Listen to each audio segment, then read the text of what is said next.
to the channel. As you can see, a few bits been going on this morning. Got up, went to do our cardio, been to Tesco's for a bit of a shop, which is a regular occurrence now. We've actually got to a point now where we're just doing it daily, just so we can get an extra few bits of steps in, because Tesco's is just on the road from us. Paige already had her breakfast, and I'll get her food done first, because girl is deep in prep. But yeah, I'm going to do a full day of eating today basically. Food is up now roughly to just over 3,000. We increased carbs slightly the other day. So breakfast at the moment is 200 grams of sourdough, 2 bacon medallions, 2 medium-sized eggs. I put some spinach and some mushrooms on my breakfast as well. And then we have 20 grams of jam also. As you can see, after that, obviously I have my morning ritual. I haven't had morning ritual yet. I've had Rise and Shine, some adaptogens in there, electrolytes, and some stuff, nootropic stuff as well. So I always have that in the morning. Obviously coffee first thing for cardio as well. And then with my salt, my ratio of salt now is 7 grams pink salt to 4 grams of low salt. So I'm gonna put this together. I need to finish off the jam part of it and get it down me, and I shall see you in the next bit.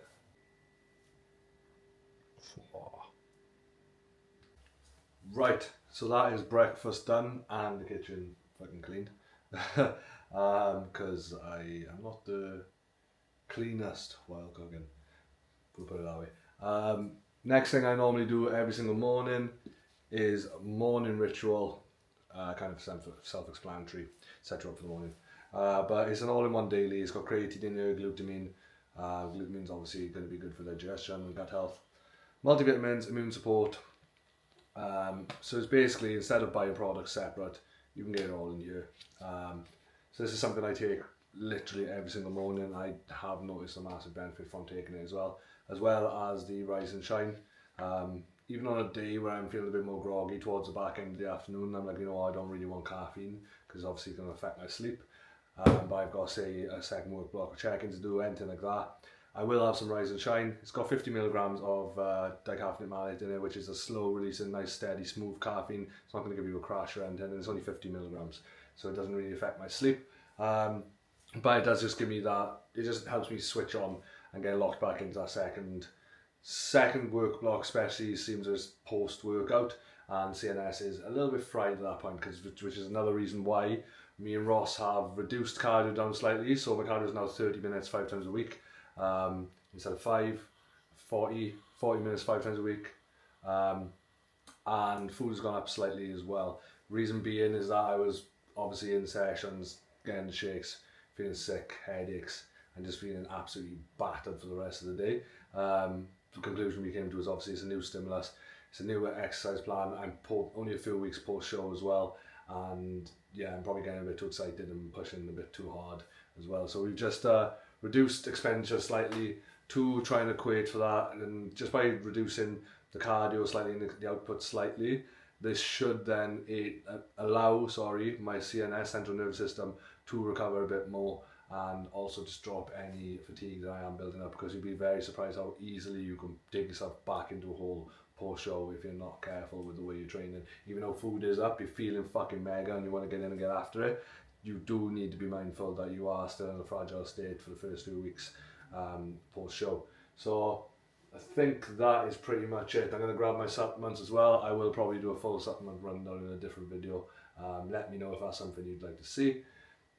And other than that, we'll be making meal 2 in a bit, which is going to be cream of rice, pre-workout meal. I won't show you how to make that in this one. I will show you the final product though, and then it'll be straight to the gym. So there's a few other things we need to talk about later on, but I'll leave that until midday probably. This is a full day of eating, but there's going to be a few other bits in there. We've been talking about things we got up to last time, which Paige did mention in the last episode, which we haven't spoke about yet. So we're going to talk about that and a few other little bits and bobs. But yeah, other than that, all good. Catch you soon.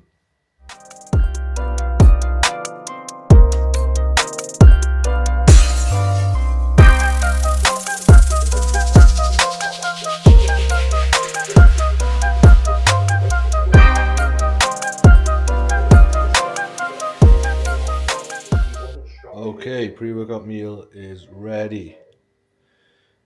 There it is, 100 grams of banana, got 10 grams of whey drip on top, 50 grams of whey inside with 80 grams of cream of rice, some cinnamon and 10 grams of dark chocolate. Pre-workout's made already, it's in the fridge.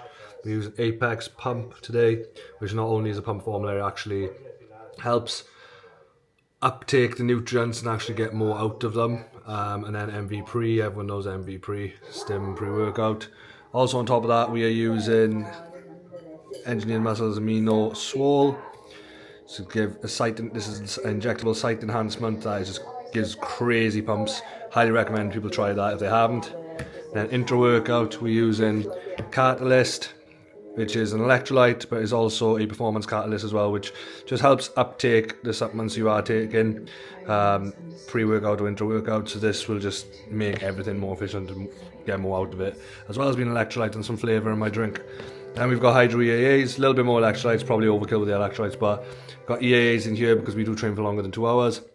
That's going in the intra-workout as well, which is right there. And then some creatine as well, 5 grams.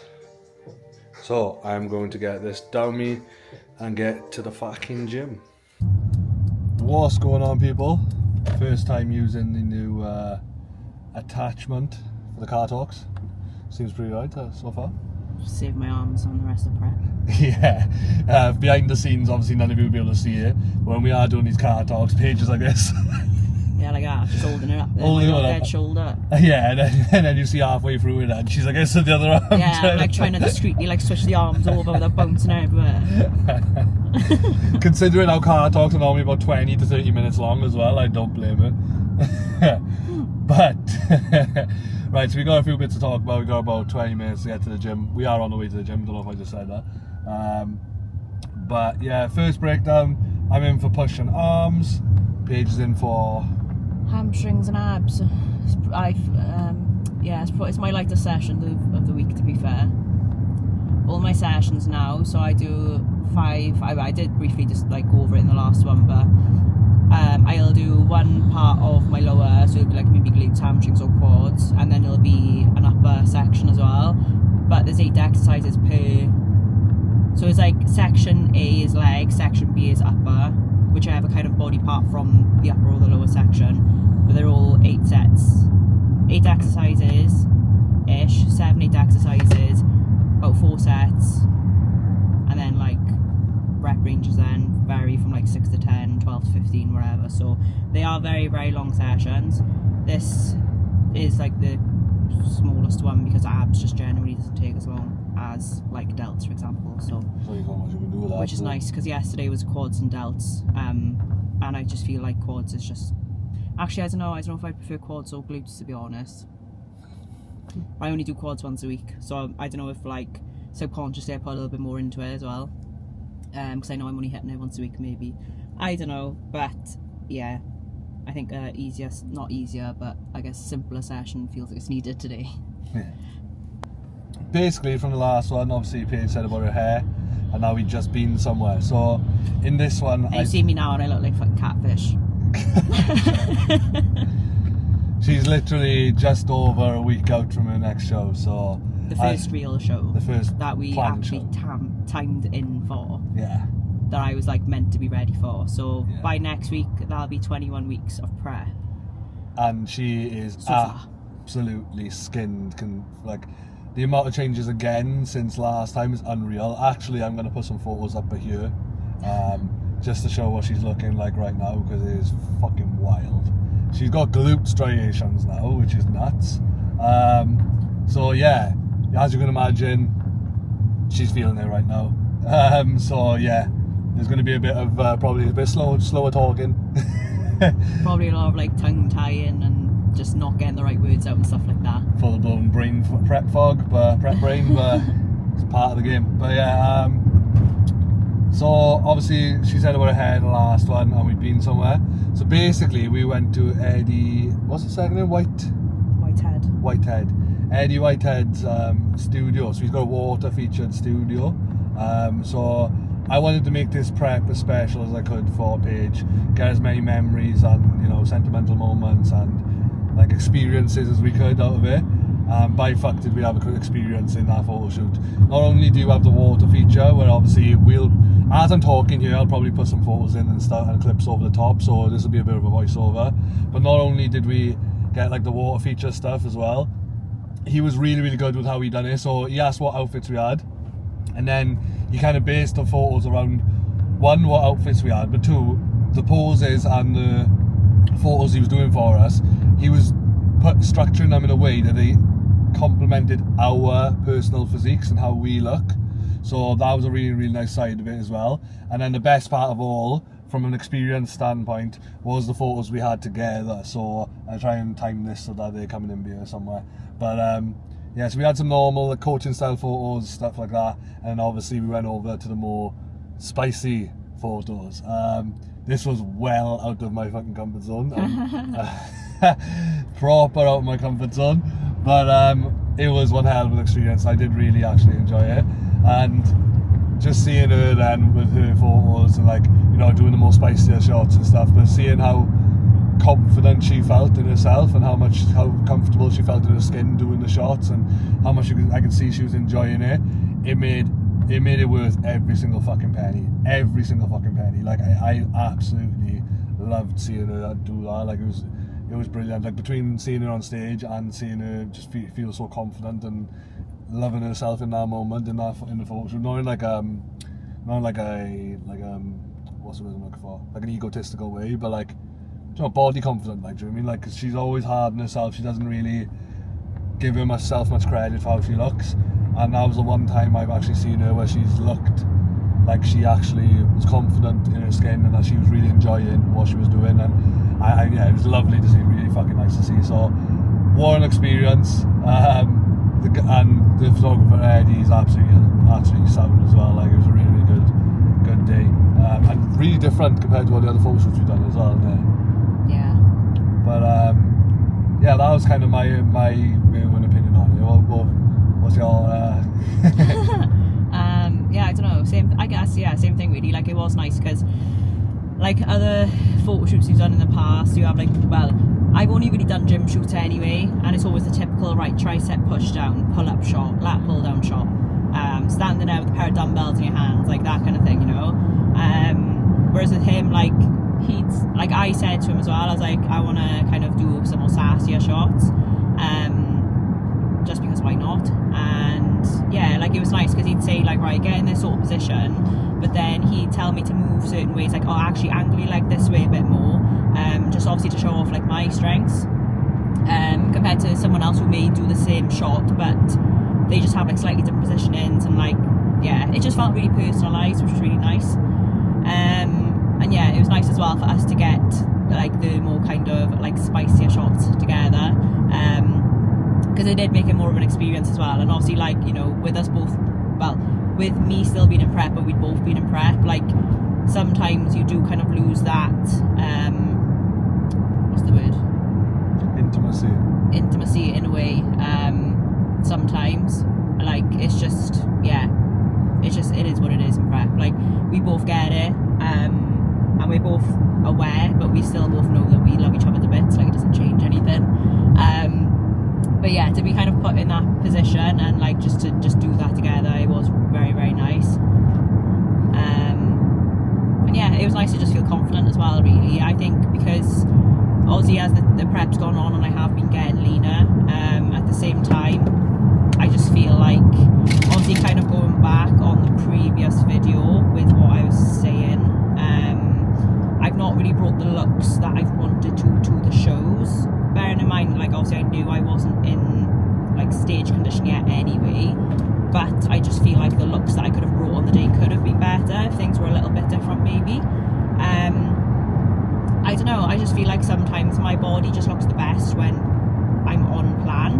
When things start changing up loads, I just don't think it does me any favours, which I feel, you know, on the photo shoot that day, nothing changed. I was fully on plan. I ate my normal breakfast in the morning. I had my normal water intake that I'd have by that point of the day, and I looked the best that I've looked like at that point. Obviously now I'm looking better, but yeah, you know, considering it was only a matter of 5 days after my last show, I just looked so much better. So yeah, it was nice to like see myself in the mirror, and just kind of be happy with what I was seeing for the photos, because the last photo shoot that we had together, straight after the first show PCA, I just, yeah, like none of the photos, I didn't want to post any of them. So yeah, it was just nice to kind of feel a bit more confident in myself with those, and yeah, it was just a very good experience overall. Yeah, it was definitely, I'll second that, like it was nice to have that like relationship feeling back, but like Paige said, we both understand it, we're both bodybuilders. I mean, it's not like she did a mock prep last year, it's my second season, so we both understand how it goes. Like, and to put it into perspective, like in the mornings when we're walking to do fasted cardio first thing in the morning, we're starving, we're low energy, we're tired. Like if you were a fly on the wall, you'd probably see us say one word to each other throughout the whole morning until we've had breakfast. Other than that, it'd be just grunts and moans. But it does get like it gets to the point where you're just both sitting there mute because you're both just fucked. You haven't got the energy to say anything, especially if like on that day we've had loads to do, like train, cardio, try and keep on top of content, check-ins with clients, client responses, client adjustments, form analysis, all these types of things. By the time it gets like midday, we got fuck all left in us. Like we are running on fumes. I feel like I've got nothing left of me when I wake up these days. Yeah, she's at that I'm point. at that point. Like yeah. it was like the case that we'd go and do cardio, and then the cardio would kind of be like shit, that's messed me up. But now it's like literally we get up, and I'd say pretty much as soon as we're leaving for cardio, I'm like, shit, I don't know if I can do this today. Like it's just, energy's just not there at all. But it is what it is, it's expected, and you know, I know this is where I need to be for the condition I want to bring. Like at the end of the day, like I want to get as peeled as I physically can. You know, I think with the body fat levels I'm at now, that would probably be, I'd probably look pretty good condition like as I am now, but I just want to push it as far as I can really. So yeah, for elite level. Yeah, it's on the same topic really, actually. Just a bit of advice for like, because like obviously we both get it, but when you're on prep we also understand that you can, like, it messes with your head. It does mess with your head, and it gets hard, and you can get snappy. Do you know what I mean? And you don't realise like you're not 100% yourself when you're on prep, especially if you're pushing for actual very, very low levels of body fat and getting in true stage condition. You at that point you are not yourself. Your brain is not functioning properly, etc. So a big piece of advice for anyone who's either in a relationship and you're both going through prep, or one of you is going through prep, whether you're the person that's going through prep or whether your partner is. A big bit of advice is to keep things like as sweet as you can. Communication is massive.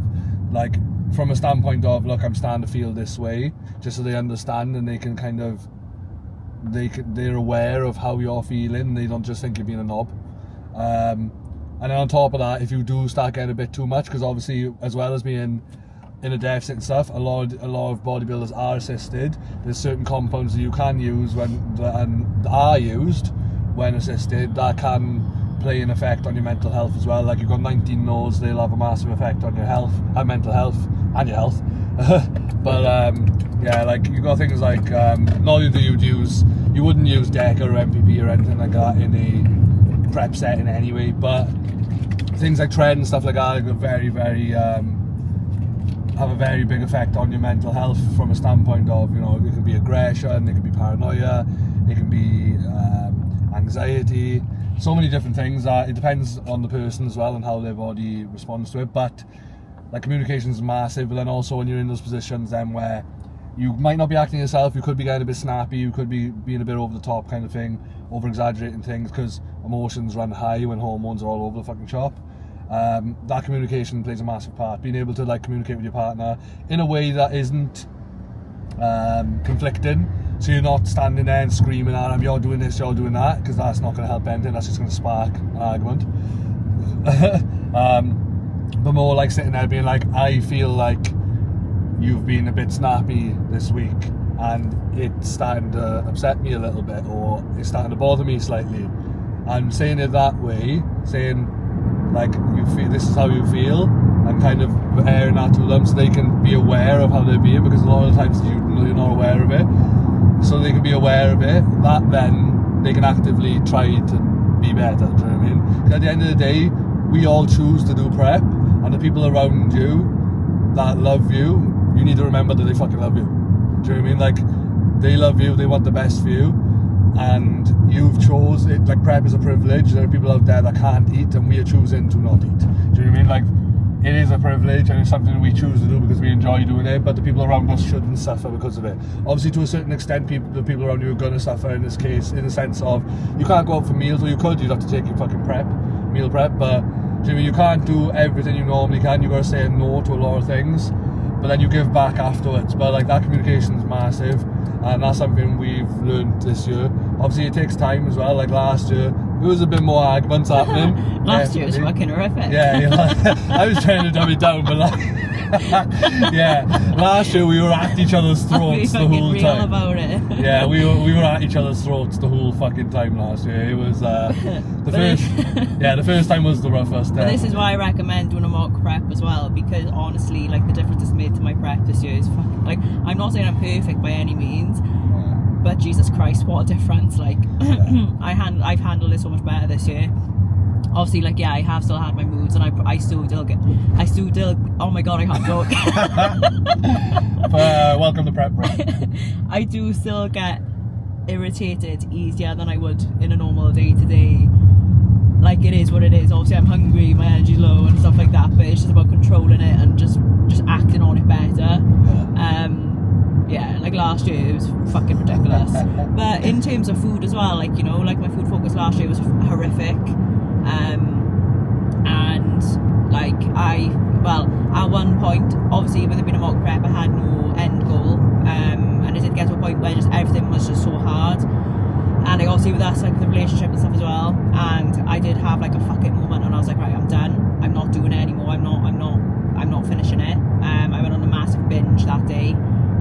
Dread to think how many calories I actually consumed, and I did get back to it after that, and I did finish the prep off after that. But you know, all these things that do happen, and it's like, at the time you're like, shit, why did I do that? And it's like, oh, like, I've made mistakes or whatever, but it's like, you learn from that, and I'm really grateful that, you know, we did experience that last year, because it's made this real time round so much more just flawless, really. You know, I'm not saying I'm struggling any less, like, physically, like, mentally I'm so good, I'm so positive, and I'm like, I will literally do what it takes. I'll fucking drag myself around, you know, as much as I need to, whatever. But yeah, obviously physically, like, it's hard, but yeah, like, it just generally, like, it's being managed so much better, and just the relationship and everything has just been, like, yeah, so much better than it was last year. Definitely. Yeah, it's it is one that can easily, like, at the end of the day, you'll hear a lot of people say this, but if your relationship can survive prep, it'll survive ending, literally. Because fucking hell, like, it is the most challenging thing for the person that's going through it. When you're both going through it, then it's challenging everything. Even if both of you ain't going through it, it still challenges the relationship. It's probably one of the most challenging things you'll do, because like, you do lose your partner in a certain sense for a while. But that's what I'm saying, like, you've got to be active with it. Like, at one point we were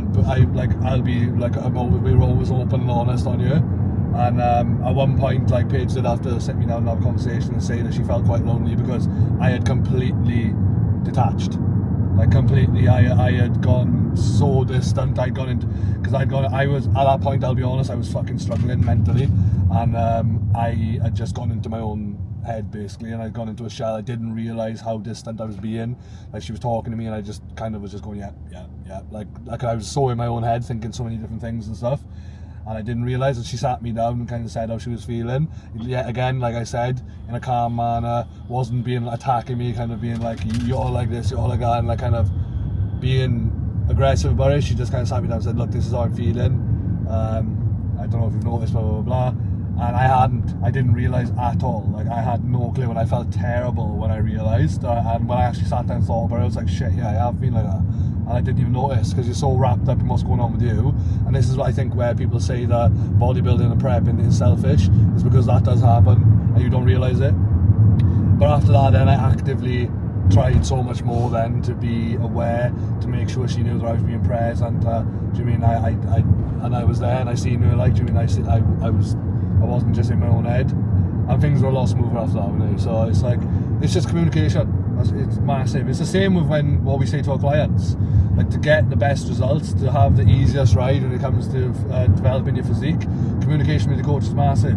But that comes into every part of your life. Communication is the main thing with anything, because people can easily jump to assumptions, people can easily get in their own head and start thinking the wrong things if there's not communication there, if they don't know where they stand, if they don't know what's going on. Do you know what I mean? So yeah, that's that we're waffling now, so that is the end of that story. But yeah, we're pretty much just about to pull up to Ultra Flex now. Like I said, pushing arms for me, I know it's a light session, so it's a pretty long one for me, because this is where I absolutely hammer my arms, because Keenan needs to grow everything, but arms is one of them that is definitely lagging. So there's that, and push roughly about one top set, one back off, with my heavier movements, then more of my accessory movements, and all of my arm movements are more the 10 to 12 top set, and then a back off of 15 to 20, or two back offs of 15 to 20, stuff like that. So higher volume when it comes to those smaller body parts and accessory work. We're about to pull up now, so we shall catch you back at the apartment for post-workout. And we're back. So, session done. Good session, to be fair. Progressions across the board. So happy with that. To be honest, training's been flying at the moment. Have picked up a few little niggles, so I'm just trying to be cautious. Like I have repeated myself 1,000 times now. Post show, you do need to be cautious. Even though you're feeling like fucking Superman, doesn't mean that you can take on the world. We are pretty fragile post show, so you need to be mindful of that and not dig yourself into a fucking hole. So usually, well, I've started doing my rice in the mornings, cooking it in the morning, putting it in Tupperware and then leaving it out at room temperature with the lid on it, obviously flies don't get in there, and then just having them ready for the day then for my meals. The pre-workout that I did earlier, Ross has put that down as chicken, rice and peppers, but I love me some cream rice pre-workout. It sits well on my stomach, so I did macro track that in. Obviously it's exactly the same macros, calories and stuff, just a different food source and meal. But post-workout, instead of doing the usual cereal or cream rice like everyone else does, Ross has got chicken and rice in there as well for me. To be honest, it's 80 grams of dry weight rice, 100 grams of frozen pepper, 200 grams of chicken, and it goes down like a treat. It digests absolutely perfectly, and it's very, very satiating as well. So I have stuck to that. I want to stick as close to the meal plan as I can anyway, because obviously there's a reason why he's put the foods in that he has. And there's a reason why the calories are the same on both days. So essentially the reason behind having the calories on both days, calories are the same on both days, so I'm talking about train days and rest days, is essentially just so he can make sure things are as stable as possible. So the more stable things are in terms of food, in terms of androgens like PEDs, everything, the more predictable things can be, the easier it is to actually manipulate and control things and track things. So it just makes his job easier, and it makes the whole plan just more efficient.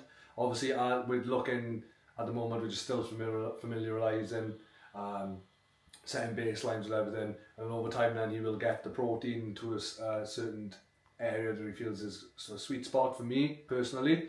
From there then we'll start to look into adjusting carbohydrates, and obviously fats will just adjust as a byproduct of the other two macronutrients. So that is a bit of a breakdown. I'm about to cook my rice now because I forgot this morning, because I'm terrible multitasking, obviously filming, trying to cook breakfast, things like that. It just completely slipped my mind. So I'm going to cook it now. I'm going to cook it now. But the first thing I'm going to do, and this is something I've been asked a few times now, is the question I got asked the other day on Instagram was, everyone says that rice is one of the best digesting carbohydrates, yet they were having bad issues with digestion when it came to rice. So obviously everyone is different, everyone's digestion is different, and some people do actually have issues with digesting rice. Like most people have more issues with digesting things like oats, and then everyone's normally good with rice. But some people are the opposite way around. Everyone's different at the end of the day. There is no one size fits all. There's no absolutes. And if any coach you're with tells you things in absolutes, fucking leave them, because there is no absolutes in this game. and the cleans have a fucking clue what they're on about if they're saying that they are absolutes. There is no one size fits all, there is no one protocol that works for everyone, simple as that. I'll argue with anyone over that. But 90% of people can digest rice. The main reason that people tend to have issues with digesting their rice is because they haven't washed it first. So rice, when in dry weight, when you buy it from the shop, it is not clean, it's not washed. It has got surface starch on it, and obviously not washing it and then eating it like that, over time this is going to have an effect on your digestion. And also another thing is if you have washed the rice and you've cooked it, as you allow it to cool down, it will then start to develop bacteria or like a different type of starch basically starts to develop over the rice. This is why what I will do is keep my rice at room temperature once it's cooked, and I'll only cook it for that day. I won't put it in the fridge, because when you put it in the fridge it does start to develop more bacteria on it, and it can just affect your digestion that way as well. So I'll keep it at room temperature and then reheat it in a pan. So I won't reheat it in the microwave, I will only reheat it in the pan. Obviously if I'm on the go, then it is what it is, I'll probably have to eat it cold, it's as simple as that. If I have to eat it cold, I will normally put a bit of hot sauce on it so my brain thinks it's warm, because I'm really weird and not a massive fan of eating things that should be warm cold, but if I needs must, I'm a bodybuilder, we gotta do what we gotta do. So it is what it is. I'm going to show you actually in a second. So I'm going to start washing my rice, and I'm going to show you what it actually looks like when you start to wash it, because you'll notice how cloudy the water goes from the surface starch being removed and washed off the rice. So next clip's going to be that. Give me 2 seconds. Give me 2 seconds. So I'm going to try and get this on a decent angle so you can see. This is literally what I do. If you have another tip as well, if you haven't got a rice cooker, get yourself one, because you are missing out.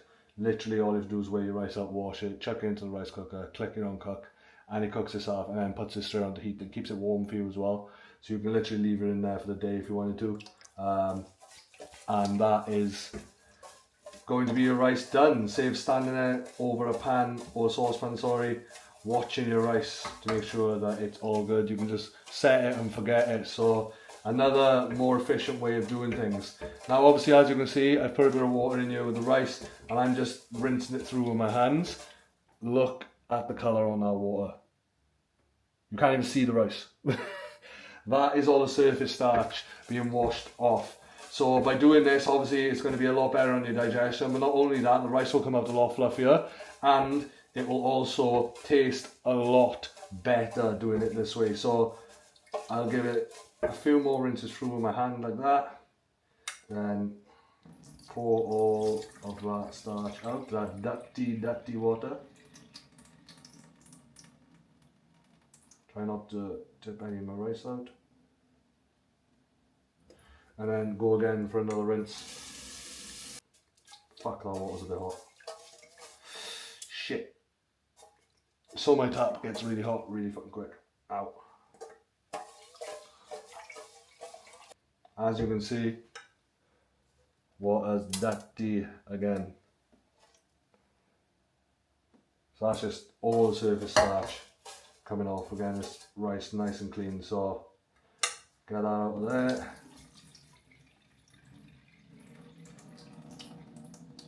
Trust me, do this and you will see a massive, massive difference in how your rice sits and digests.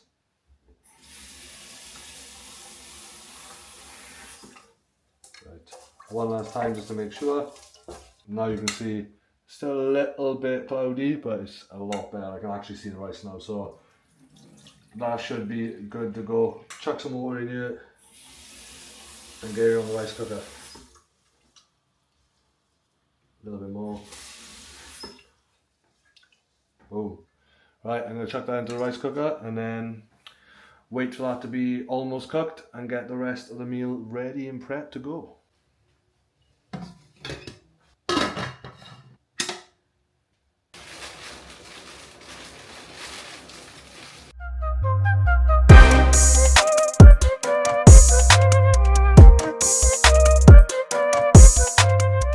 What I'm doing at the moment is weighing out my chicken and chicken and rice. Rice is cooking there. What I'm weighing out right now is my 200 grams of chicken and 100 grams of peppers. As you can see, I've put a little bits of peppers back in the bag. Some people may think that's stupid, but at the end of the day, if it says 100 grams peppers on my plan, I'm having 100 grams pepper. This way, it just solidifies that discipline in you, that if something is supposed to be a certain amount, you keep it to that amount. Because essentially, if you start to say, oh, 1 gram on it, 2 grams on it, 1 gram on it here, there, they all start to add up. And yes, okay, I'm in the off season, but at the same time, I want to keep things as to the plan as I can, especially while I'm reversing, because at this point in time, it is very, very easy to fuck up your off season basically by binging, eating loads of shit. But obviously, I've been on plan, and I will be until me and Paige have an off plan after the last competition. But I want to stay in the best spot as I can. I want to keep my appetite in a good spot. I want to keep my condition and my composition in a good spot for as long as I can throughout this off season to get the most out of it. I don't want to just get fat, insulin resistant, and then have to cut my off season short, because I'm looking to put on some serious size this year. So things like this, as weird as this sounds, it just keeps that discipline in place, keeps you in check, and make sure you're not starting to slack off. Because you start slacking off in one area, that starts to spill over into other areas. All of a sudden, then you start getting up later. All of a sudden, you start skipping exercises in your training, reps. You're not pushing as hard, and you just become lazy, like a lot of people do in the off season. And that's where you don't see the progress being made as much. Then, as some people, you'll see some people make massive progress in the off season. Then you see some people, they'll make slight progress, or they'll just get chubby and then or fluffy, whatever you want to call it. And then they diet back down for the next competition, and they made barely any improvements. And it's slacking off in the off season is what will make that happen basically. At the end of the day, your shows one in the off season. That's where you make your progressions. And obviously dieting down is just to reveal what the hard work you've been doing. So essentially, that's the show day is just a big reveal. The actual work to improve your physique happens in the off season. So things like this, personally to me, because I want to be the best I can, I want to get the most out of this. I want to grow as much as I can. Things like this matter. Another thing as well, frozen pepper. So people think, there's a misconception that people think that fresh fruit, fresh vegetables are more nutrient dense than frozen fruit and veg. That isn't actually the case. So if you buy fresh fruit from a shop that isn't frozen, essentially they put preservatives and everything on those fruits and vegetables to actually preserve them, to be able to keep them on the shelf for longer, to keep them looking fresh for longer while they're getting transported to the shop, while they're sitting on the shelf in the shop, to have a decent shelf life. There is preservatives and chemicals put on them. Whereas with frozen fruit and vegetables, they pick it and they freeze it. It freezes all those nutrients into it. There's no added preservatives or anything or chemicals in it. It is actually just fresh, grabbed off wherever it's from, or dug out the ground and frozen. So essentially, frozen fruit and veg is actually more nutrient rich than actual fresh fruit and veg. So yeah, keep that in mind. The rice should be almost done. I will then take all that rice out, weigh it in a bowl, wherever the weight comes to, divide that by 2, because that rice is for 2 meals. So I divide that by 2. One of them will go straight in the pan then with the chicken and everything. Add a bit of smoked paprika to it, and a little bit of this sauce, which I'm loving my chicken and rice at the moment. Spicy Mexican Hellmann's. Chuck that, a bit of that on there. Bit of my salt, obviously that was weighed out this morning. 7 grams pink salt, 4 grams of low salt. And then slap all that in a pan together with a bit of smoked paprika, and bosh, that will be my post-workout done. So I'll show you when it's finished.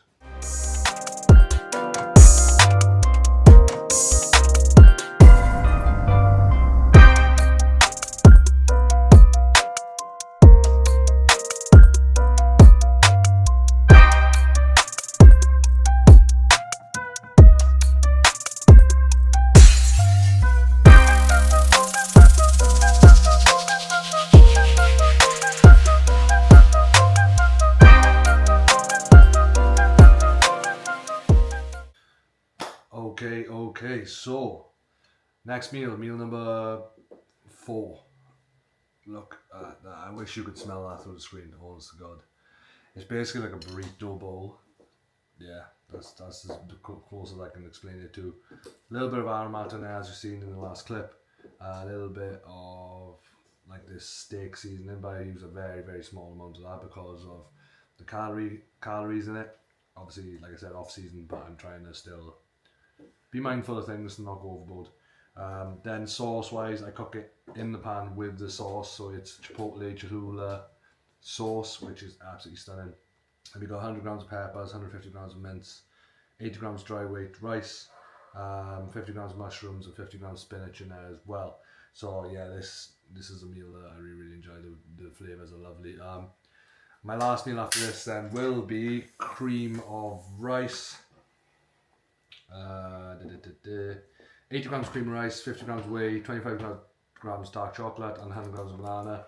I will just do a quick clip to show you what it looks like once it's done, because I'm going to eat this one now. I've just come out of my second work block, adjusting a few things for my client over in America, because he's doing a photo shoot tomorrow, so make sure that everything's planned off him ready.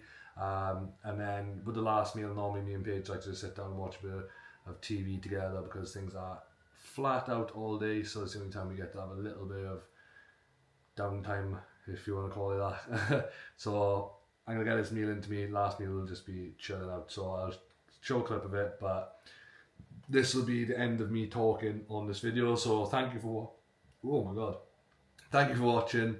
Don't forget to like, comment and subscribe, and comment down below either taco bowl or burrito bowl. Yeah, comment down below either burrito bowl, so I know you've watched till the end, or comment down below what you would like to see on the channel. So obviously we've still got a few of Paige's shows to go, and yeah, I'm in the off season, so whatever you want to see, we'll make it happen. But honestly, we are very, very grateful. Make sure you hit the subscribe button as well, because I have actually noticed that 75% of you are not subscribed or are watching. Obviously, the more subscribers we get, the more interaction we get, the more we can give back to the page and the more we can do for you guys. So it benefits us both. But yeah, thank you for watching. Don't forget to like, comment, share with your family, friends and your dog, and we will see you in the next one. Peace out, bitches.